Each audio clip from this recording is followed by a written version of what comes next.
In the vast expanse of space, the Draxorian ship Silex cruised silently, its dark hull blending seamlessly with the star-studded blackness. The Draxorians, a race known for their predatory efficiency and technological prowess, had their sights set on a new type of prey: humans. Recent scouting missions reported that Earth was ripe for the taking, a planet full of resources and a species that seemed easy to overpower. Captain Grell, a seasoned commander with scales that shimmered blue in the ship's dim light, observed Earth through the holographic viewer in the command center. Beside him, Lieutenant Thar, his trusted second-in-command, analyzed the data scrolling on the screens. "Sir, the human settlements are clustered. They have developed cities, technology, but nothing that matches our capabilities," Thar reported, his voice a low hiss. Grell nodded, his eyes never leaving the viewer. "Prepare the abduction beam. Target the isolated ones first. Less risk of immediate retaliation." The command was acknowledged with a series of clicks and taps as the crew set to work. The Silex positioned itself stealthily in Earth's orbit, hidden from human detection. The first catch.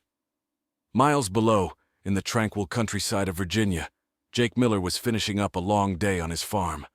The sun had set, and the first stars twinkled in the twilight sky. As he locked up his barn, a strange humming filled the air, a sound he attributed to exhaustion after a hard day's work. Suddenly, an intense beam of light enveloped him, lifting him off his feet, his world turning into a blur of bright light and silent screams. Before he could understand what was happening, darkness took him. Aboard the Silex, Jake awoke to the sterile smell of metal and antiseptic, his body restrained on a cold, hard table. Bright lights blinded him, and shadowy figures moved around in the periphery of his vision. Panic set in as he realized he was not on Earth anymore. "Human specimen secured, Captain. Vital signs are stable," a voice announced, clinical and detached. Captain Grell approached the table, examining Jake with a curiosity that felt sharp as a blade. "Good. Begin the initial tests. Let's see what these humans are capable of enduring."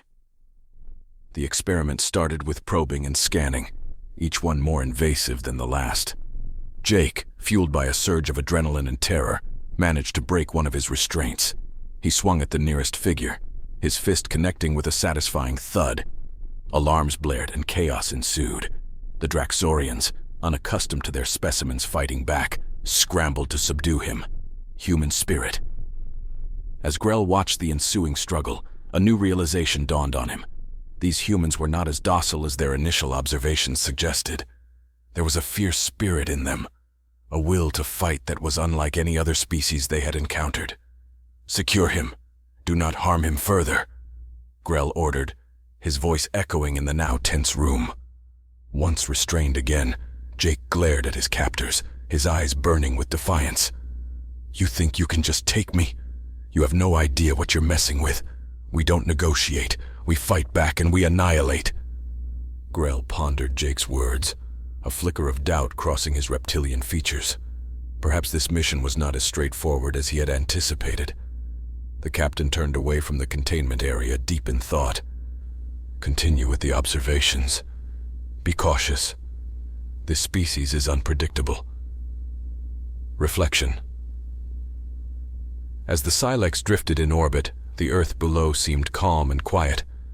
But on board, a storm was brewing, a storm of human resilience and determination.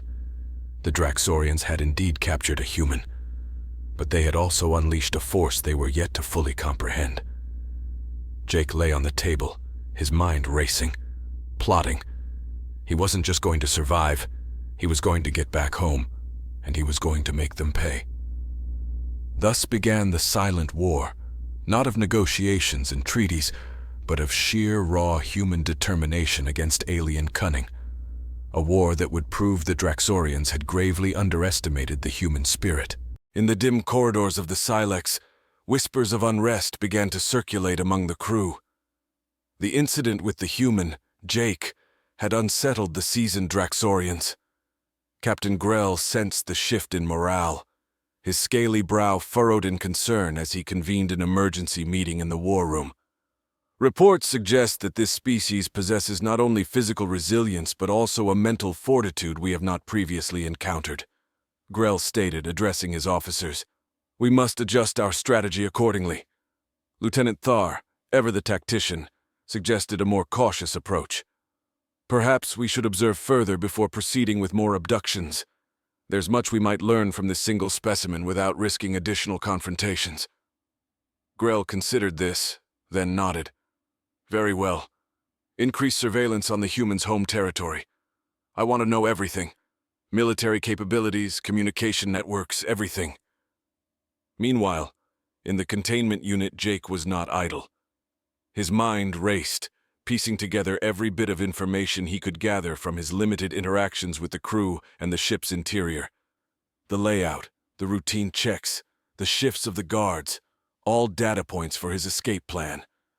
As days morphed into nights, marked only by the artificial cycles of light and darkness aboard the ship, Jake feigned compliance. He observed his captors, learning their language from hushed conversations and piecing together bits of their technology from his restrained vantage point. One evening, as a guard entered to deliver his meal, a bland concoction of nutrients, the moment to act arrived. Jake, using a piece of metal he had stealthily sharpened into a makeshift tool, managed to unlock his restraints once the guard was close enough. Swiftly and silently, he incapacitated the guard, a move he had rehearsed countless times in his mind. With the guard's keycard in his possession, Jake navigated the corridors of the Silex. Every turn and doorway brought him closer to the central hub, where he believed the communication arrays were housed. If he could send a distress signal to Earth, he could at least warn them, if not guide a rescue. His heart pounded as he dodged patrols, clinging to the shadows like a specter. Finally reaching the communications deck, he set to work. The alien technology was complex, but desperation was a fierce tutor. Adjusting frequencies and modulating signals, he crafted a message, broadcasting it on all frequencies he could access. This is Jake Miller, abducted by alien forces. I am aboard their ship in Earth's orbit. These beings are hostile. Prepare for possible invasion. I will try to return with more information. Be ready. Just as he sent the last transmission, alarms blared, a cacophony of warnings that sliced through the ship. Jake knew he had little time left before he would be recaptured. Sprinting back towards the containment area, he hoped to blend in with the chaos and find another opportunity to escape. Back on Earth, the message caused a stir among the world's governments. Military units were put on high alert, and scientists scrambled to track down the origin of Jake's transmission. A global effort was underway to prepare for what might be humanity's first interstellar conflict. On board the Silex, Grell was furious, yet impressed. The humans' ingenuity and daring were unlike anything he had encountered. As the search team scrambled to find Jake, Grell knew this mission had evolved from a simple abduction to a critical examination of potential existential threats. The human had proven not only their capability to resist, but also to challenge the Draxorians on a level they hadn't anticipated. This was no longer just about study, it was about survival. The tension aboard the Silex escalated to palpable levels, the air thick with the electric buzz of alarm systems and hurried commands. Grell, maintaining his composure amid the chaos, issued orders with a tactical precision that had long characterized his leadership. Seal all access points. Initiate a ship-wide lockdown. I want that human found immediately. Meanwhile, Jake navigated the labyrinthine passages of the ship, his mind sharp, every sense heightened by the rush of adrenaline and the looming threat of capture, or worse. His temporary freedom bought with daring and cunning, he now sought a more permanent solution, a way to not just survive, but to strike back. In his flight, he stumbled upon a small, unguarded maintenance hatch. Recalling the layout he had memorized, he recognized it as a shortcut to the engineering sector. If he could somehow disrupt the ship's main systems, he could create enough confusion for a more substantial escape attempt, or at the very least, send a signal to Earth about the Draxorian vulnerabilities. Inside the engineering bay, the heart of the Silex, Jake found himself surrounded by alien technology far beyond human understanding. Yet his resolve did not waver. Touching the cool metallic surfaces, He felt the hum of the ship's massive engines through the walls. His eyes scanned the room, landing on a panel that seemed to control primary functions, marked by symbols he had seen the engineers use frequently. Using the stolen keycard, he accessed the panel, his fingers flying over the alien interface, guided by intuition and the snippets of information he had gathered. He initiated a sequence that would overload the ship's power grid. Lights flickered as warning signals flared up, and the hum of the engines grew into a threatening whine. Back on the bridge, Grell watched in disbelief as the ship's systems began to fail. "Isolate the breach! Restore the systems immediately!" he barked, but deep down he knew they were outmatched by the humans' desperate ingenuity. The ship shuddered violently, throwing the crew into turmoil. Jake seized the moment, dashing out of the engineering bay towards the hangar where smaller scout ships were docked. If he could commandeer one, he could escape back to Earth. As Jake approached the hangar, he encountered Draxorian guards scrambling to respond to the ship-wide emergency. Using the chaos as a cloak, he slipped past them, finding his way to a small one-man scout ship. His hands trembled as he operated the unfamiliar controls, relying on guesswork and sharp observation. Miraculously, the scout ship's engine ignited, its doors closed, and with a powerful thrust, it detached from the Silex. Jake's heart pounded as space opened up before him, stars streaking past as he made his way toward Earth. On Earth, the unexpected return of the scout ship sent ripples through the global defense networks. Military and scientific leaders converged, preparing to debrief Jake and analyze the Draxorian technology he had brought with him. This unexpected boon provided not just hope, but a tangible advantage.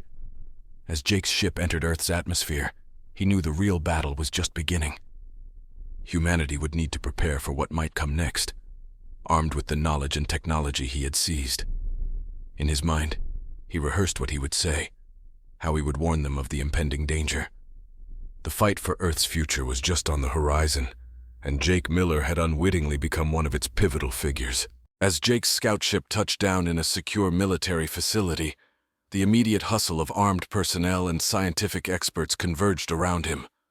The hatch opened, and he was quickly escorted under heavy guard to a secure briefing room. Tired but alert, Jake was ready to divulge everything he knew.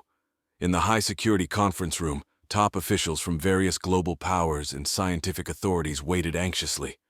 Jake, standing at the center, began recounting his ordeal, detailing the Draxorian technology and tactics. Every word he spoke was recorded, analyzed, and discussed in hushed, urgent tones. Simultaneously, teams of engineers and scientists swarmed the captured scout ship, their instruments probing and panels being dismantled. The technology was alien, but the human capacity to adapt and reverse engineer was about to be tested to its limits. Back on the Silex, Captain Grell faced his superiors via a secure communication link. The loss of the scout ship and the human prisoner was a severe blow. His superiors were visibly displeased, their scaly faces contorted in frustration. Grell was ordered to rectify the situation. Retrieval of the scout ship was paramount, as was the capture of any humans who had interacted with Jake. Meanwhile, on Earth, military strategists and political leaders formed a coalition, spurred into unity by the common threat. Jake's insights led to a frantic global effort to bolster Earth's defenses and develop countermeasures against the Draxorian technologies. The scout ship was a trove of valuable intel, a manual for survival and defense in the impending conflict. As Earth's defenses started to take shape, Jake found himself thrust into a role he had never imagined, consultant and trainer for special tactical units formed to combat the alien threat. Using the knowledge he had gained, he helped design training programs and strategies, transforming fear into resolve among the troops. In a secret laboratory, a breakthrough occurred. Scientists managed to adapt Draxorian energy weapons for human use, altering the balance of power. The weapons were more potent than anything in Earth's existing arsenal, giving them a fighting chance to repel an invasion. The world watched as new defense satellites, equipped with adapted alien technology, were launched into orbit. These satellites, along with ground-based defenses, formed a shield around the planet. Earth was no longer the vulnerable, primitive target the Draxorians had presumed it to be. On a strategic level, Jake proposed a daring countermeasure. Instead of waiting for the Draxorians to strike, they would take the battle to them. It was a risky strategy, but it carried the potential to deter further Draxorian aggression by demonstrating Earth's newfound capabilities. Preparations for an offensive began in earnest. Special units trained with the adapted alien weapons, pilots drilled in maneuvers using the captured scout ship's technology, and scientists worked tirelessly to uncover more advantages hidden in the alien tech. As these preparations continued, a new sense of determination filled the hearts of Earth's defenders. The looming threat of an alien invasion had unified humanity in a way nothing else could. The fear that had once gripped them was now a sharp tool, honed for survival and victory. Jake, once a simple farmer, now stood as a symbol of human resilience and ingenuity, leading the charge in what would be humanity's greatest test. As Earth braced for the potential onslaught, an unexpected transmission from the Draxorians interrupted a high-level strategy meeting. The message, decoded swiftly by Earth's newly established cryptologic center, revealed an offer for parley.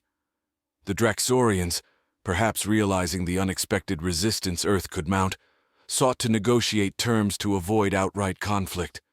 Captain Grell, now bearing the heavy burden of his earlier failures, represented the Draxorian hierarchy. His image, displayed through a secure holographic channel, was met with a mix of skepticism and cautious interest by the Earth Coalition's leaders. Grell's voice, translator modulated to English, was calm yet carried an undercurrent of urgency. "We have observed your rapid advancements and acknowledge your resilience. We propose a cessation of hostilities in exchange for discussions." Jake, present at the meeting, watched closely, reading between the lines of Grell's proposal. His experience aboard the Silex had taught him the Draxorians' respect for strength. This offer, he assessed, was born out of a calculated decision to minimize their own losses. The Coalition debated the offer intensely. Some argued it was a stalling tactic. Others believed it could be a genuine opportunity to avoid war.